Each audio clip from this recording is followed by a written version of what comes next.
Hello everyone. आज फिर एक बार on purpose with Vinita ji में आप सबका तहे दिल से स्वागत करती हूँ।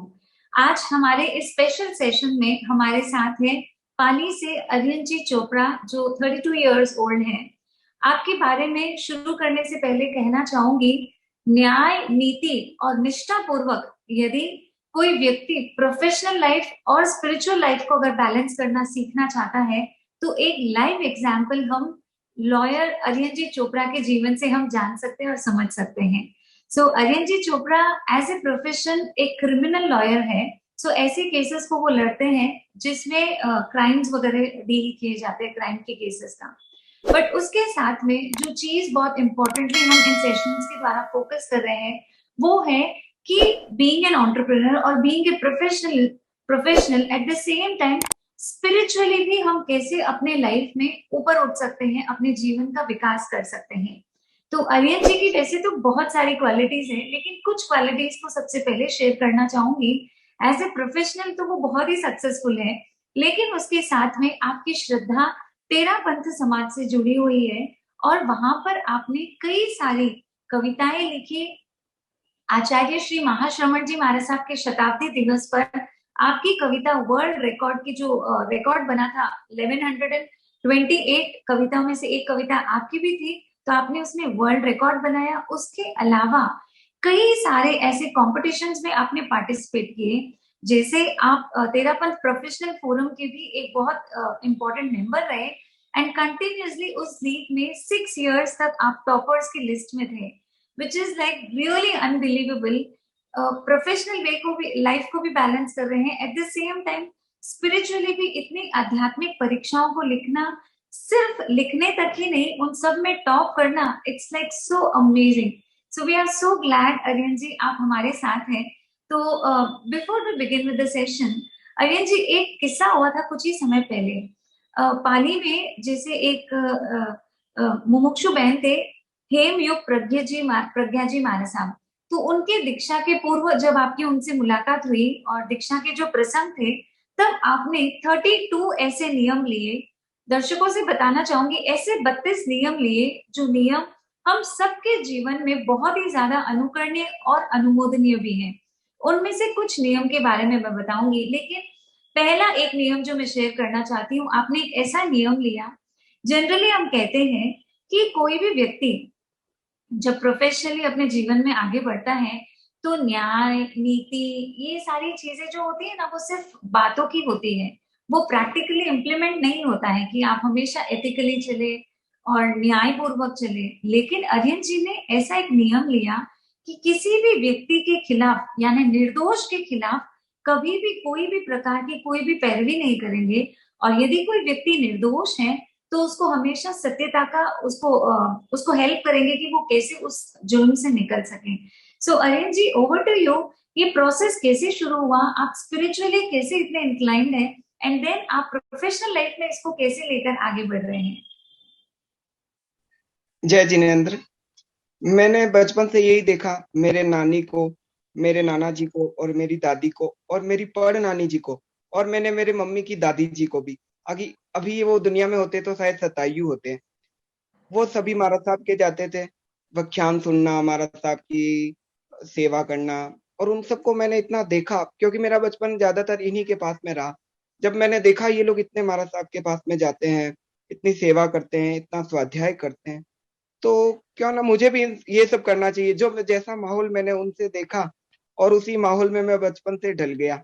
तो मेरा भी नियम हो गया जैन मंदिर में भी जाना, व्याख्यान में भी जाना, प्रवचन सुनना, फिर स्वाध्याय करना।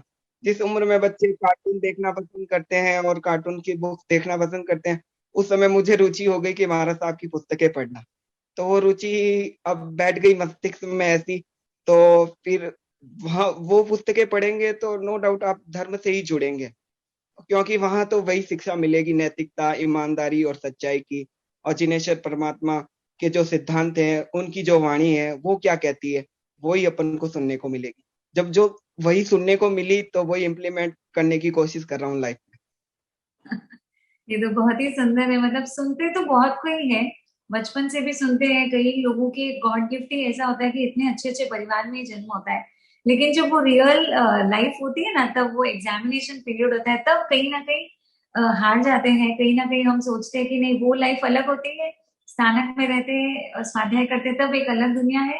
और जब रियलिटी में जब आते हैं प्रोफेशनलिज्म में, तब वो अलग दुनिया है, और न्याय नीति पूर्वक कमाना बहुत मुश्किल है, ऐसा वाला एक विचार रहता है। लेकिन आप तो बहुत ही ज्यादा मतलब मैं कह सकती हूँ, जैसी करनी वैसी भरनी जैसा है, कि जैसा आप चिंतन चल रहा है उसी प्रकार से आप जीवन भी जी रहे हैं, विच इज सो अमेजिंग आज के हमारे इस युवा पीढ़ी के लिए स्पेशली। सो अरियन जी, आपकी लाइफ में और भी बहुत सारे आपने नियम लिए थे, कि जैसे टीवी नहीं देखना, मूवीज नहीं देखना, जमीकंद का त्याग, ऐसे कई छोटे बड़े व्रत प्रत्याख्यान आदि लिए। तो कई आपकी लाइफ में ऐसा कोई डिफिकल्ट सिचुएशन या टफशिप ऐसी कोई आई है जब आपको लगा कि नहीं, आज मुझे ये नियम तोड़ना पड़ेगा, अब मैं इसको फॉलो नहीं कर सकता हूँ? या फिर आपकी प्रोफेशनल लाइफ में भी कहीं ऐसी कोई डिफिकल्टी या केस लड़ते वक्त ऐसी कोई सिचुएशन हुई जब आपको न्याय को छोड़ करके मतलब ऑपोजिट साइड आपको जाना पड़ा? यस। ऐसी चीज कुछ समय के लिए, जिसको मैं कह सकता हूँ वो क्षण मात्र के लिए या कुछ मिनटों के लिए ऐसी मस्तिष्क में आती जरूर है, पर मेरी खुद की आत्मा मुझे अलाउ नहीं करती है। मुझे लगता है कि नहीं, ऐसा नियम नहीं तोड़ना चाहिए। और मैं जब ऐसा सोच लेता हूँ ना कोई परमात्मा अपने आप कोई रास्ता बता देते हैं।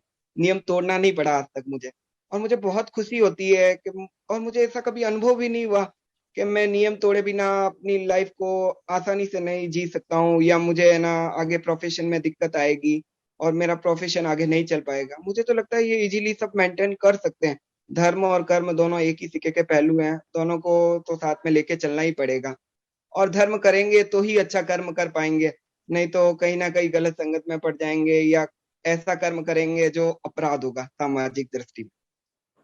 जी, बहुत सही बताया आपने। तो आपके जो प्रोफेशनल लाइफ है, उसमें जैसे ऐसे ऐसे केस आपके सामने आते हैं, तो उन केसेस में फिर आप कैसे प्रामाणिक रूप से रह पाते हैं और कैसे न्याय दिला पाते हैं? कई बार ऐसा होता है कि क्लाइंट आते हैं ना हमारे सामने, तो कई बार क्लाइंट खुद ही बता देता है कि वास्तविकता क्या है, और केस कुछ और हो सकता है और वास्तविकता क्या है। और कई बार हमें खुद पता चल जाता है जब हम केस को पढ़ते हैं, पूछताछ करते हैं, तो ये जानकारी में आ जाता है वास्तविकता क्या है। तो मुझे यहाँ देखना है कि ठीक है, एक वास्तविकता अपने समक्ष आ गई। अब इस वास्तविकता के आधार पर किसी पक्ष को ऐसा नुकसान नहीं हो जिससे उसकी लाइफ खराब हो जाए, समाज में वो हीन दृष्टि से देखने लगे लोग उसे, और या फिर उसको ऐसी कोई सजा हो जाए जैसे आजीवन कारावास हो जाए, या फांसी की सजा हो जाए, या बड़ी सजा हो जाए जिसकी वजह से वो निर्दोष है फिर भी उसको जेल में रहना पड़े। तो वहां मुझे ये देखना है कि इस मामले में मेरा क्लाइंट गलत है या सामने वाला गलत है। मैं कोशिश ये करता हूँ कि दोनों में या तो राजीनामा हो जाए, केस विड्रॉल हो जाए। और अगर विड्रॉल का स्तर नहीं आता है, अगर केस में राजीनामा नहीं हो सकता है, विड्रॉल नहीं हो सकता है, तो मैं मेरी को पहली कोशिश तो ये करूंगा कि निर्दोष को बचाऊं। और अगर मैं निर्दोष की ओर से पैरवी नहीं कर रहा हूँ, मैं ऐसे व्यक्ति के तरफ से पैरवी कर रहा हूँ जो निर्दोष के खिलाफ केस लड़ रहा है, तो फिर मैं, मेरा ये मानना है कि मैं अपने स्तर पर कैसे भी करके उस केस से हट जाऊं, और मैं हट जाता हूँ। और मुझे कभी ऐसा नहीं लगा कि मैं हट गया तो मुझे बहुत बड़ा नुकसान हो गया, बल्कि अच्छा ही हुआ। और वैसे अभी तक के 7 वर्ष हो गए मुझे वकालत करते हुए, अभी ऐसा कोई विशेष मुझे नहीं लगा कि मुझे हटने से मुझे पर्सनली नुकसान हुआ है। और जहाँ हटने की नौबत आई वहां क्लाइंट भी सरेंडर हो गए, मतलब वो पिघल गए और उन्होंने राजीनामा कर लिया और निर्दोष बच गए। ये तो बहुत ही बढ़िया बात है कि मतलब सत्य की सदैव जीत होती है, वही वाली आप जो सत्य घटना बता रहे हैं, कि वो क्लाइंट खुद ही राजी हो जाता है उस बात को स्वीकार करने के लिए। इसीलिए कहते हैं ना कि आप अगर निश्चय कर लो, ठान लो, तो पूरी कायनात उसको सफल करने में आपकी मदद करती है। Very nice. सो अरियन जी, ऐसा कोई डिफिकल्ट सा केस आप अभी लड़ रहे हैं, या ऐसा कोई केस हुआ है जो आपकी लाइफ में, जिन सिचुएशंस में बहुत मुश्किलों से आप वहां पर न्याय दिला पाए, या वहां ऐसी कोई सिचुएशन हो गई कि आप अभी कुछ भी नहीं कर सक रहे हैं, लेकिन कहीं से कोई एक ऐसा सॉल्यूशन आ जाता है? ऐसा कोई एक सिचुएशन आपकी लाइफ में कभी हुआ है? क्योंकि कई केसेस आपने सॉल्व किए हैं, तो वहां पर कैसे आप स्ट्रांग रहे उन डिसीजंस में? देखो, मेरा ये मानना है कि एक वकील एक स्कूल का स्टूडेंट होता है, और उसकी स्कूल है कोर्ट। हर दिन उसे नया अनुभव मिलता है, हर दिन उसे कुछ ना कुछ नया सीखने को मिलता है, हर दिन नए नए केसेज आते रहते हैं हमारे पास में। जो लोग न्यूज़पेपर में पढ़ते हैं, हम उन केसेज को डील करते हैं, उन केसेज को लड़ते हैं। कई ऐसे आपराधिक मामले आते हैं, वो बहुत गंभीर होते हैं, उनमें आजीवन कारावास और फांसी की सजा होती है। तो कई पोस्को एक्ट के ऐसे मामले भी हमने लड़े, और उनमें वास्तविकता कुछ और थी और कोर्ट के सामने सामने हमने वास्तविकता और रखी। मैं बताना चाहूंगा, पोस्को एक्ट में नाबालिग बच्ची से संबंधित मामला है, उसके साथ में कुछ गलत होता है तो पोस्को एक्ट लगता है, उसमें आजीवन कारावास और फांसी जैसी सजा है। एक राजस्थान में एक एक्ट चलता है, राजस्थान गोवंश अधिनियम, उसमें भी लंबी सजा का प्रावधान है। गौ माता है, गाय का सभी धर्म सम्मान करते हैं, जैन धर्म में भी सम्मान है, और हर धर्म में, हिंदू धर्म में भी गौ माता का सम्मान है। तो राजस्थान सरकार ने गोवंश अधिनियम बनाया हुआ है। एक बार एक ऐसा ही एक मामला हुआ पाली जिले में, और उस मामले में क्या हुआ, एक व्यक्ति ने ट्रक में 80 से अधिक गायों को भर लिया, और गायों के बछड़ों को भर लिया, ठूस करके भर लिया। एक ट्रक में 80 गायें नहीं मार सकती है, उनको जबरन ठूस के भर लिया, और उन गायों को उस ट्रक में भरा तो कई गायों की टांगे टूट गई, कईयों के सींग टूट गए, कईयों की पूंछ टूट गई, और कुछ गायें मर गई तड़प तड़प करके। उनको सांस लेने में दिक्कत आई, या वो घुटन से मर गई। फिर उस मामले में कोई पकड़ में नहीं आया। जिस व्यक्ति की वो गाड़ी थी, उस व्यक्ति को गाड़ी छुड़ानी थी, तो किसी ने फर्जी व्यक्ति को मुलजिम बना करके पुलिस के सामने पेश कर दिया और उसको जेल में भिजवा दिया। फिर मुझे बाद में बहुत समय बाद में ये पता चला कि वो गरीब है और वो निर्दोष है, और वो लंबे समय से जेल में है, क्योंकि सब वकीलों ने ये तय कर लिया, इसने गोमाता को मारने की कोशिश करी है, इसकी कोई पैरवी नहीं करेगा। मेरा भी काफी विरोध हुआ और मैंने उसकी पैरवी करी और उसकी जमानत करवाई। मुझे लगता है कि वो निर्दोष था, इसलिए मुझे उसकी पैरवी कर देनी थी, और जो मैंने किया। ये तो बहुत ही लाइव एग्जाम्पल आपने, जो सत्यता हम लोग एक्चुअल में न्यूज़पेपर्स में जो पढ़ते हैं, लेकिन आप रियलिटी में उसको देख रहे हैं हर रोज, तो क्या मोमेंट हो सकता है। आई एम श्योर श्योर कि आपसे बेहतर कोई हमको वो चीज शेयर नहीं कर सकेंगे। That is very nice. Anil ji, जैसे ना आप मूवीज नहीं देखते, टीवी नहीं देखते, तो आपके लाइफ में एंटरटेनमेंट को कभी मिस नहीं करते हैं आप? जैसे आपने बताया कि उन नियम में एक नियम है कि सोशल मीडिया भी लगभग 2 घंटे से ज्यादा आप यूज नहीं करते, तो अपने आप को आप कैसे अपडेट रखते हैं और उन समय को आप कैसे अपने लाइफ में नियोजित करते हैं? How do you use that time, utilize for your life? देखो, न्यूज अपडेट के लिए तो व्हाट्सअप सफिशियंट है मेरे लिए, और बाकी एंटरटेनमेंट के लिए तो मेरी किताबें और मेरी पुस्तकें और मेरी केस की फाइलें काफी है। उसी से मुझे बहुत कुछ सीखने को मिल जाता है, और उससे दुनिया में क्या हो रहा है वो सब कुछ पता चल जाता है। और इतने सारे क्लाइंट्स हैं, उन लोगों का जब दुख दर्द सुनते हैं तो उसी में ही सारा समय चला जाता है। और उसका निवारण कैसे कर सकते हैं, उसकी सोच में इतना समय चल लग जाता है मेरा, तो मुझे एक्स्ट्रा टाइम ही नहीं मिलता है कि मैं कब टीवी देखूं और कब सिनेमा देखूं।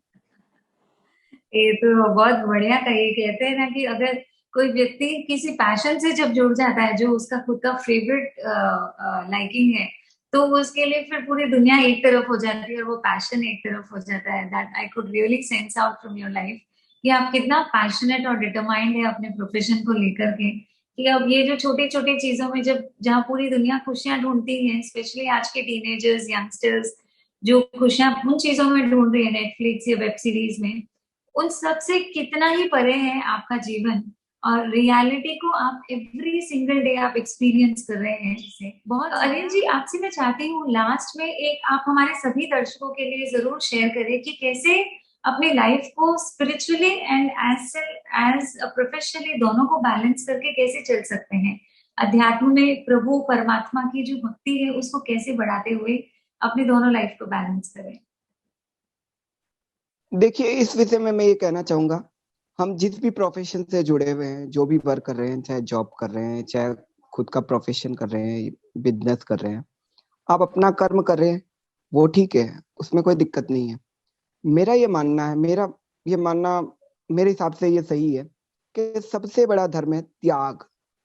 आप छोटा मोटा ही त्याग कीजिए, पर कुछ ना कुछ त्याग कीजिए, और ज्यादा नहीं तो 10 मिनट दीजिए टाइम, 10 मिनट धर्म के लिए दीजिए। आप जब सुबह उठे तो ये सोच लीजिए, आज 10 मिनट मुझे कुछ ना कुछ धर्म का काम करना है।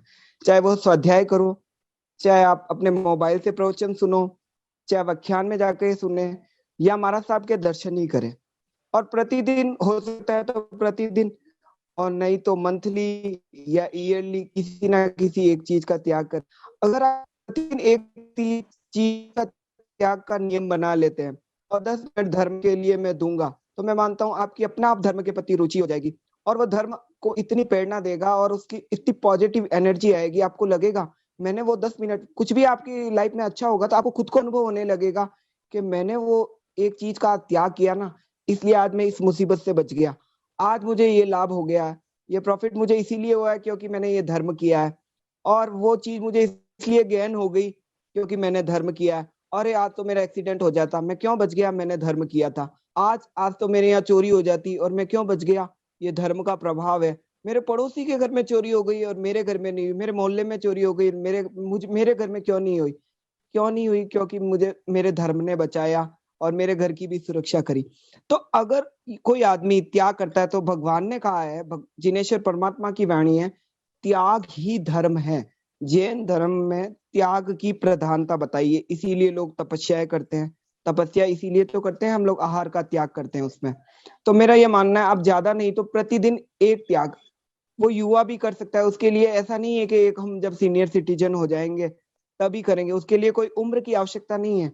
5-7 साल का बच्चा जो थोड़ा बहुत समझने लग जाता है वो भी त्याग कर सकता है, छोटे छोटे त्याग कर सकता है, वो ऐसे कर सकता है। और कुछ नहीं तो बच्चे को एक ऐसा भी त्याग दिलवा सकते हैं कि आज मैं एक कॉपी का पन्ना नहीं फाड़ूंगा, वो भी त्याग है। धीरे धीरे उसमें रुचि बढ़ेगी कि, और हम जिस प्रोफेशन से जुड़े हैं या जो मेरी एज वाले, मैं मेरी एज वालों से कहना चाहूंगा कि आप अगर त्याग की प्रधानता रखेंगे अपनी लाइफ में और 10 मिनट धर्म के लिए देंगे, आपको निस्संदेह 101% लाभ मिलेगा। आपको खुद को लगेगा धर्म ने मुझे कितनी सारी मुसीबतों से बचाया है और मुझे कितना सारा ज्ञान हो रहा है। बहुत सारी चीजें ऐसी है जो करने से ही पता चलती है। देखो, इस दुनिया में सभी लोग कहते हैं चमत्कार को नमस्कार। मैं ये नहीं कहता जैन धर्म हमें ये सिखाता है कि आप धर्म करोगे तो आपको चमत्कार की अनुभूति होगी। ये अनुभूति स्वाभाविक रूप से हर व्यक्ति को होती है, तभी तो लोग इतने सारे मुमुक्षु तैयार होते हैं, इतने सारे साधु साध्वी तैयार हुए, इतने आचार्य तैयार हुए।